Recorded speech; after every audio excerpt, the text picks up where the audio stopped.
Hello. It's the Chatty Patty Talk Show. We will talk about the things that mean so much to you, like going to a restaurant or hanging at the zoo, clothes and sports and funny news, crafts and travel too. Nothing ever scripted, so expect the unexpected. Hello. It's the Chatty Patty Talk Show. It's the Chatty Patty Talk Show. It's the Chatty Patty Talk Show. Hi, welcome to our show. It's Tuesday, Taco Tuesday, September 10th, 2019, episode number 96. I'm Chatty Patty. I'm Paula Walla. And our special guest today is Tim Castaneda from Zumba. You said it right. He's You did. Tacos to the Stars. Great song. Paul. Tacos and tequila, baby. We even brought some tequila. So, Tim, you opened up Zumba in 2002 and 2000 even. in It Royal would have been Oak. 99, but this and that delays. 2000. And Y2K. just in Royal Oak was the sole location. The first location was in Royal Oak, in the little spot across from the main art theater. Before that, my parents had restaurants all my life. Then we moved across to the Imagine, and then I opened a place in Birmingham, and now they're gone. Do you know when you were by Imagine, remember we filmed part of Dollar Day in there? Oh, yeah, that was a great thing. Your daughter, with the dollar that went Yeah. all from Royal Oak. Yeah. And there were some nice shots of Zumba was in there, really walking cool. across the floor. She filmed yeah, It was a a lot great of history time. in that Yep. movie. Oh, a ton. Bolero's in that movie, the original Bolero. Yeah? Yeah, have you been to the new No, Bolero? I haven't been there yet. It's awesome. heard. Oh my God. Okay. So you're a chef? I'm a cook. Most chefs. I don't have tattoos, so I don't know if I can. You that don't qualifies. You could get like shirts that there's sleeves that look like Ah, yeah, tattoos. yeah. No, I just say cook because I grew up cooking forever. I'm a chef, yes, but I didn't have the opportunity to go to culinary school Did you cook when you were like a little boy? forever. Yeah. Really? Like Mom, I'm gonna make dinner tonight. My parents opened their first restaurant when I was 7, so I didn't have a choice. If I was at home, I had to cook for my little sister. Oh, latchkey. I You're a was latchkey kid. Yeah, oh, yeah. You grew up in Flat Rock? I did. But while we were in Detroit, I moved to Flower when I was 12 because they wanted to get out of the city and get be in the country for a while. So I grew up there, and that was great. It really was. Did you ever go back? No, not really. It's not that That's- far. yeah, It's not that far. Not a whole lot. Oh, I've been to a couple football games here and there, but Wyandotte Street Fair? downriver, yeah. Okay. a few places here and there, but there's so much to do around here. I know. Can't be everywhere. So where'd you go to school? When we lived in Detroit, I would have went to Chadsey High School, which was funny. They ended up having a culinary department, believe dang it or it. not. So I moved out, and I was 12, I think. Michigan and McGraw, central McGraw area, west like towards Fort Wyoming Drive-In, which is the only drive-in left. So Yes. around that neighborhood. And then we moved out when I was 12. Went to Flat Rock High School. Then I went to Henry Ford College in Hank High for a while. Then I moved out to LA and went to Musicians Institute for 1 year. And I worked in a bunch of restaurants in Phoenix, LA, and San Francisco. And that's where the real education was. And my Wow. grandma. My grandma lived in East LA, so I learned a lot from her, luckily, when I was out there. Isn't it funny how like chefs always learn a lot from their grandma or their mom, and then now you're gonna have to carry that on and teach your son that stuff, like. Right? Well, they both know quite a bit, but one thing that's funny about that is I forget who I was just talking to recently, but he wanted to teach his daughters these pastries or these whatever from their culture. I catered a graduation party this summer, and the guy had at least 4 or 5 ladies that didn't speak English there, grandma's aunts, whatever, making Ukrainian desserts, and they were unbelievable. And you can tell these things take hours or days. And what's going to happen when they're gone? Because I know. most kids they're not going to want to do that elaborate of a dish.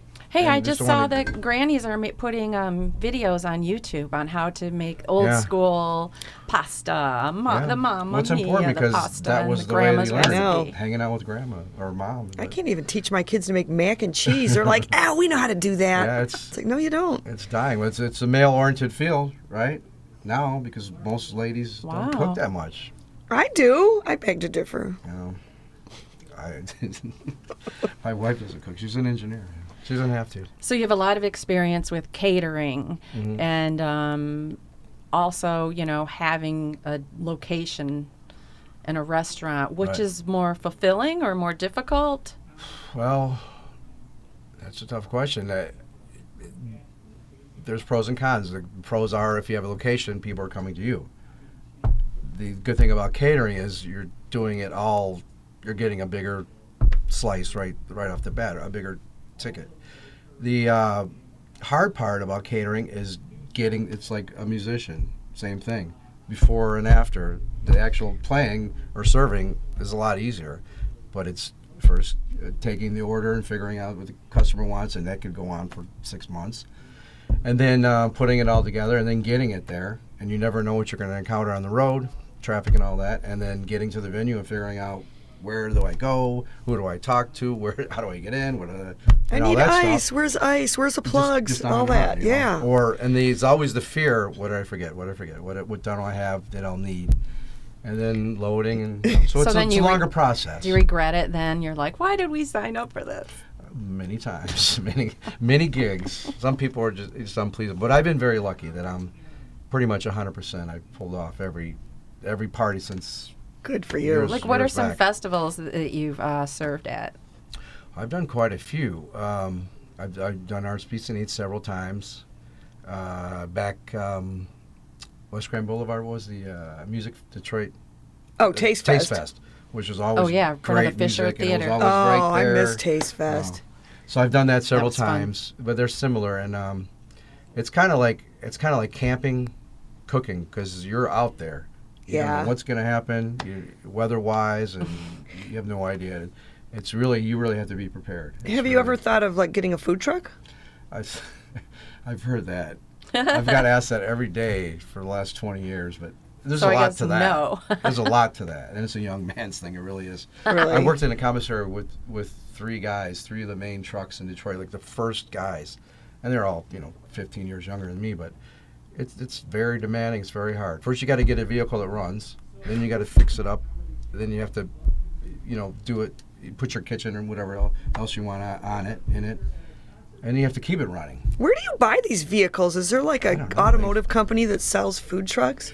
There's a company that remodels them. Yeah, Oh, there is. okay. But that's usually a couple $100,000. and Yeah, most they're old people can't afford Grumman. it. They're old Jeez. Grumman trucks, like delivery, like mail Yeah, trucks exactly. and stuff like that. But you could end up spending just as much as buying a new one, because these can 200,000 miles or something. Like the guys they're always fixing tail lights and this and that. I was like, I don't want to be a mechanic. It's just too much, Well, and they're out in their Carhartt head to toe clothes, and it's 20 below. Or do like the smokers and just pull like a little tiki bar, Yeah. and then Well, you do wear a lot of hats because you're the chef or the cook and quite a businessman as well. Well, when you run a restaurant and you're a chef, you generally you're not able to cook that much. You can do specials, you can create the dishes, but after that, you're an accountant, you're a plumber, you're a psychologist, you're a bail bondsman, moving moving company. I mean, anything A janitor, psychiatrist or a counselor. all those things. All so those you want to things. just get to cooking, right? I mean, if you Well, could that just ideally, but eliminate, yeah. it's not that simple. Did you ever cut a jalapeno and get jalapeno on your finger and get it in your eye? No, never. What do you do? I did before. You just gotta cry No. it Did out. Did you ever do that? Well, Just this eyes are yesterday. one thing.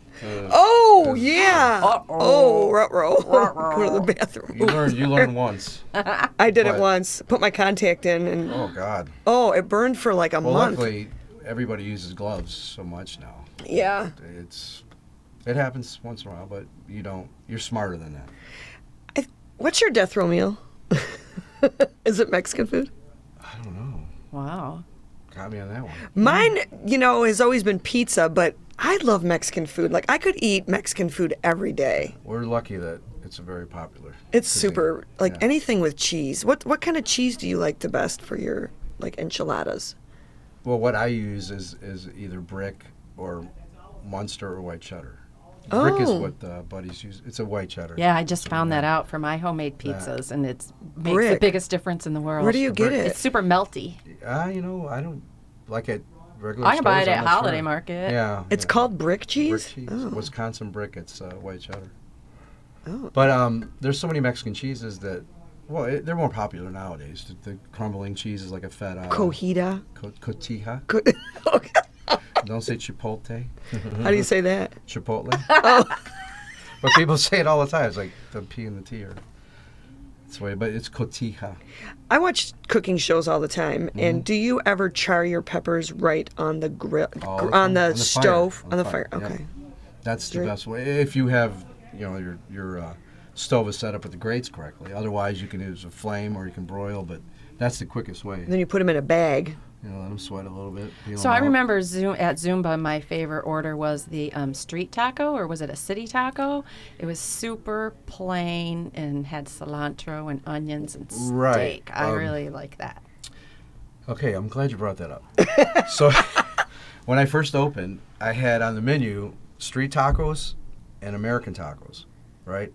So, a street taco is meat, cilantro and onion, and then whatever salsa you put on yourself. That's what everybody grew up eating in Mexico. I If like anybody's it. ever in Mexico, that's what you get. Yeah. There's no crispy shell, ground beef, cheese, lettuce, tomato.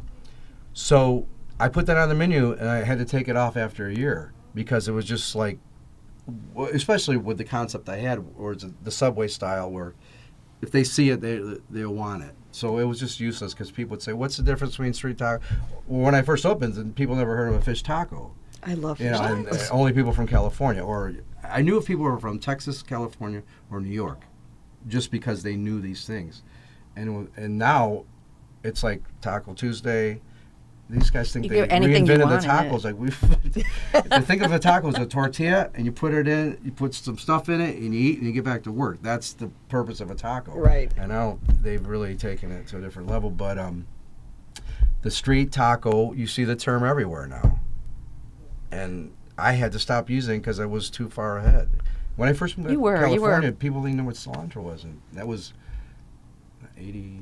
I love cilantro. Yeah. Well, then what inspired you to open Zumba? Well,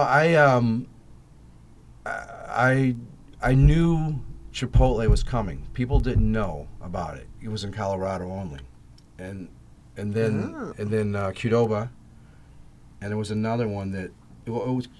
Chipotle was ex-employee opened a place called Z-Teca. Then he changed the name to Qdoba. He got sued and all that, but so they grew like crazy. But I knew that style was coming, the Subway style. So it was like a cross between a Mexican taqueria and a do-it-yourself cafeteria type quick service thing. Yeah. With good food. Well, that's a trend in all styles of food. But kind of that trend is gone now. Like Olga's and Big Boy Right. kind of did it. So here's what happened. People loved it at first because they could choose their own thing, and it was it got to the point where, like now, in the last just before I closed, and now it's people are on their phone, like I don't know, whatever comes on, and they don't want to be bothered. They just want the order, they want to get it and go. Before, people would actually take the time and look at the items and be so happy they could customize it. That kind of changed. So you don't see any new Subway Those style. millennials can't even. I don't even know what's on a Well, taco. Well, you could have like they just want whatever suggested comes on it. toppings or something. Right, so that's what more people went towards that. And as you see, Chipotle's changing too because it was great at first and people really loved it. But you know, we were always doing it at home. Like when I have burritos or tacos, you know, you set up your shells, you set up your meat, and then you have all this chopped stuff. Or hamburgers or whatever. Right. It's the way it is. And my husband always puts way too much on, and I always think, I want to see him roll this up and eat it. And it just squirts up. That's so funny. It's so funny. We got a word for that. but Burns his I'm gonna say tongue. it. A hard thing to work as kids, like especially teenager buffets, because they will literally put enough meat on one taco, enough for 3 tacos, right? Oh, yeah. And then they don't eat it. they don't eat it. Yeah. I They don't hate eat it all the waste. time. Doesn't and waste then really the host cheese you? is like, well, you know, I ordered food for 100. I'm like, well, I gave you food for 120, but see Junior over there with a full plate of Yeah. throwing it away? Now he's already getting ice cream. Yeah, exactly. Doesn't waste like really Fucking cheese kills you it. off in the food industry when you see? Yeah. Because it makes me mad It's a even huge problem as a in home the world. chef.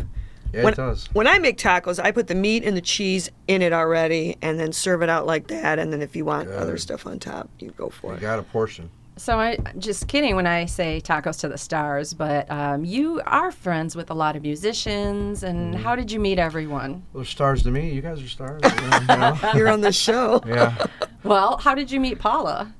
I don't even know. Just the scene. How many Everybody times knows you get asked everybody. that? I mean, not Everybody just knows her, but I everybody. mean, how do you? Do you know how I you don't met me? remember. Oh my Probably gosh, seeing you're your putting- band. I don't know. Do you? She's in a really good band.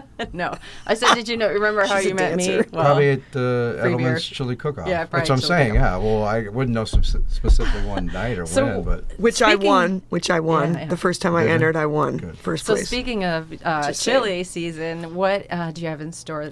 What are the new Well, ingredients that people can get I excited make a about? great What the chili with ground chicken thigh. Yeah, the And, thighs where the flavor is.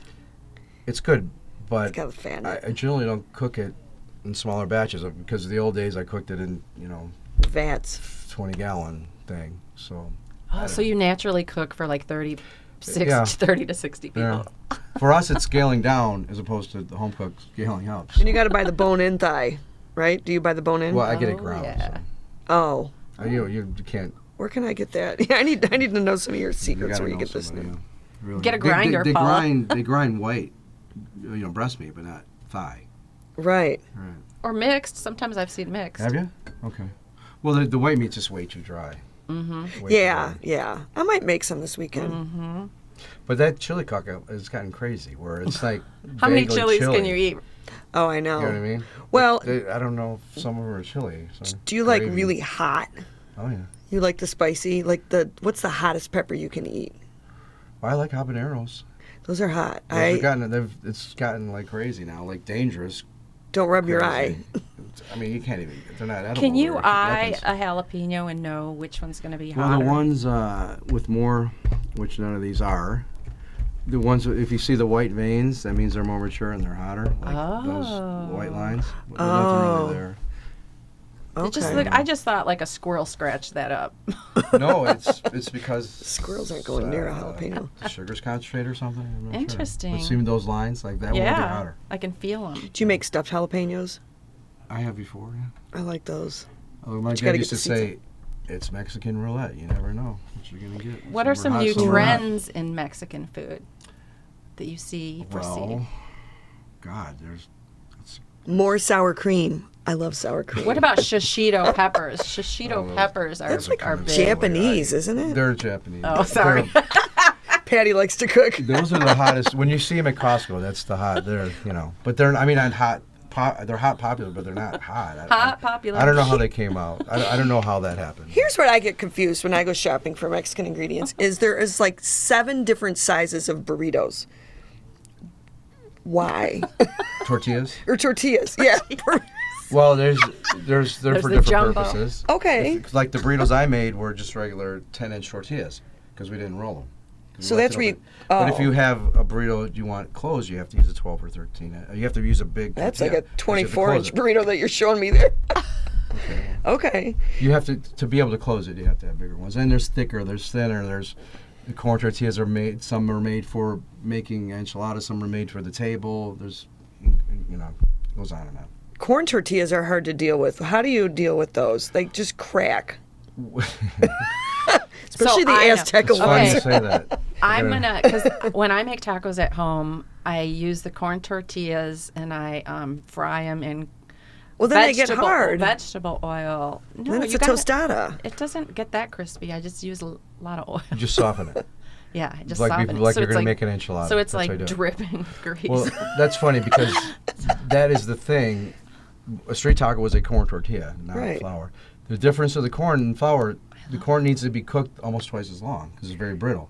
We just went to a taco place in downtown Royal Oak, a new place, I know what it is. and they were just it's just Were they as brittle crazy? as this cup. It was because if you don't eat it every day, if you Well, then you what was don't all the know. hype? What was all the hype? Why is everybody going Well, there? I'm just saying, okay, their corn tortilla Yeah. was not on the menu.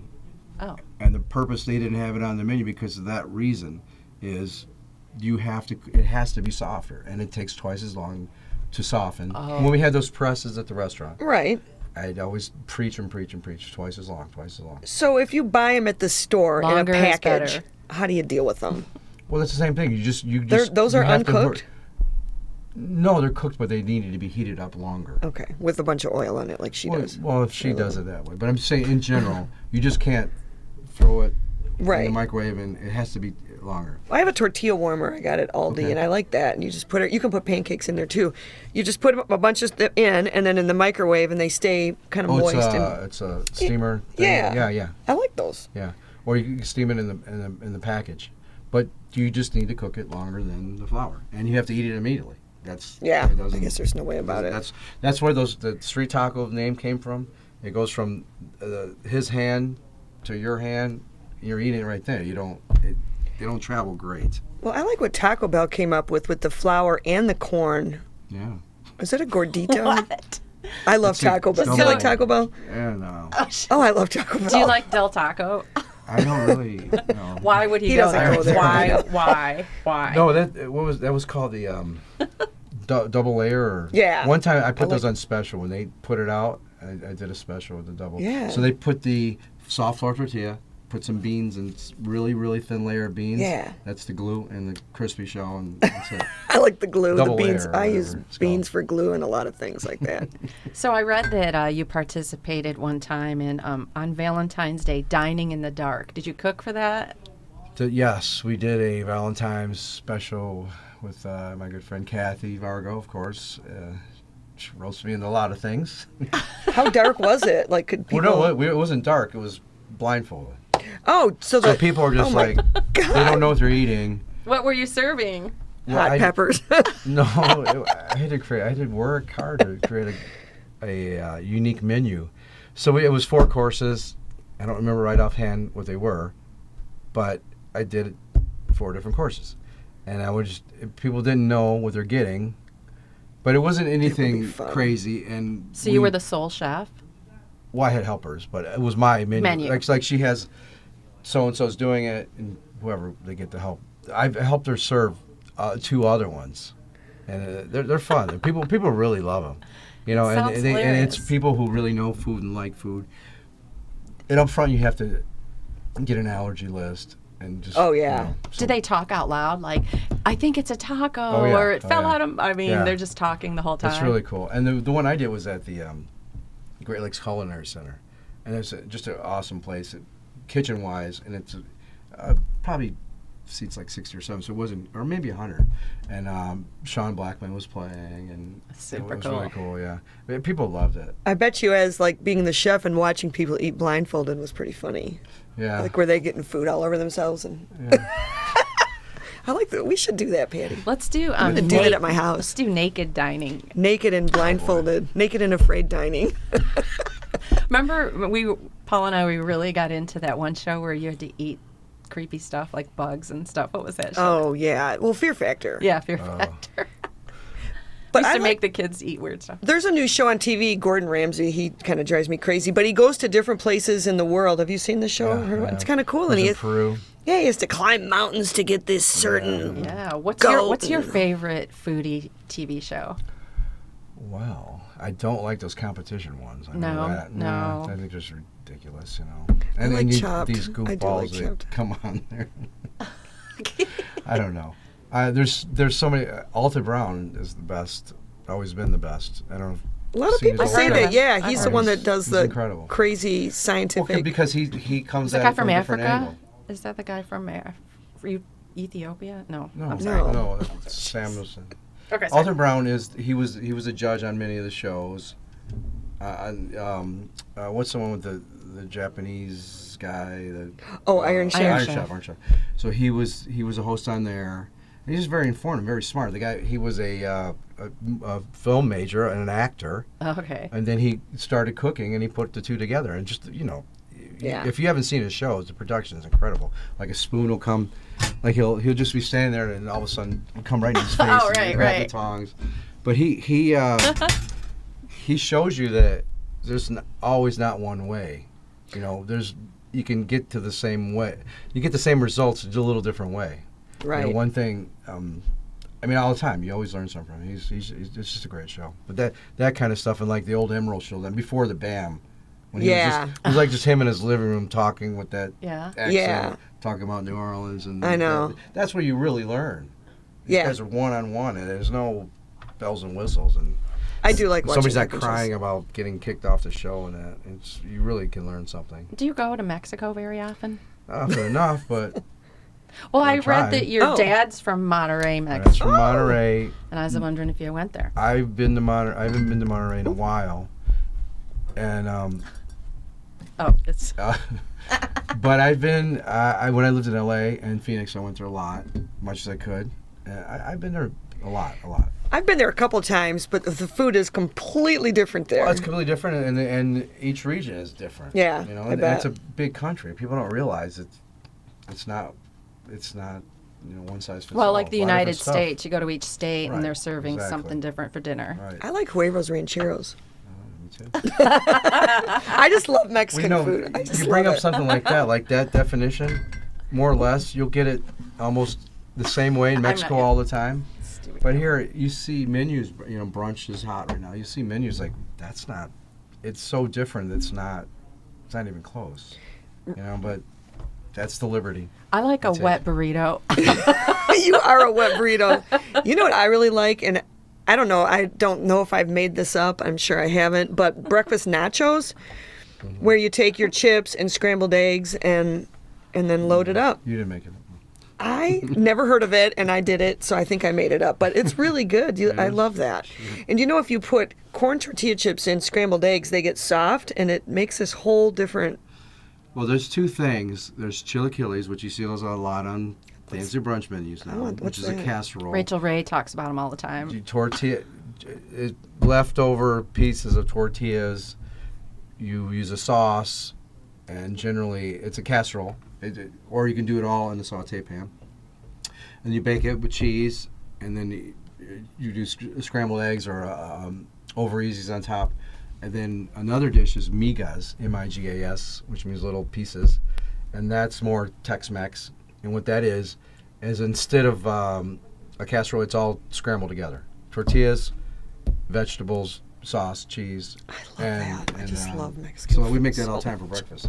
Yeah, I do. Do you do any? That's a great thing about Mexican food. There's so many different combinations. I know. And, I just real quickly, I wanted to ask about volunteering or nonprofits. You supported or done a lot of fundraising. A lot. What I say is, I used to have a joke that if I ever need a transplant for any body part, I'll be all set, because you can just get bombarded. Any small business, it is. Donations. You have to do Donations. a lot. Yeah, you can donate yourself out of business, and yeah, I know. You have to do a lot. You should do a lot, but like you got to be smart about it, right? Like your husband had that thing with the kids, Rossback, Royal Oak Schools, Performing Arts. Oh yeah, so that kind of stuff. And you guys longtime customers and friends. Like comes somebody back to came you. in, but somebody came in from Fraser for the Fraser Little League. I'm like, really?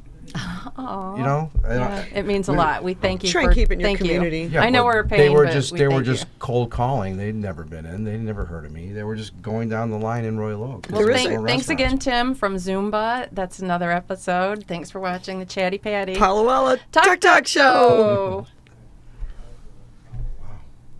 You're right. Hello.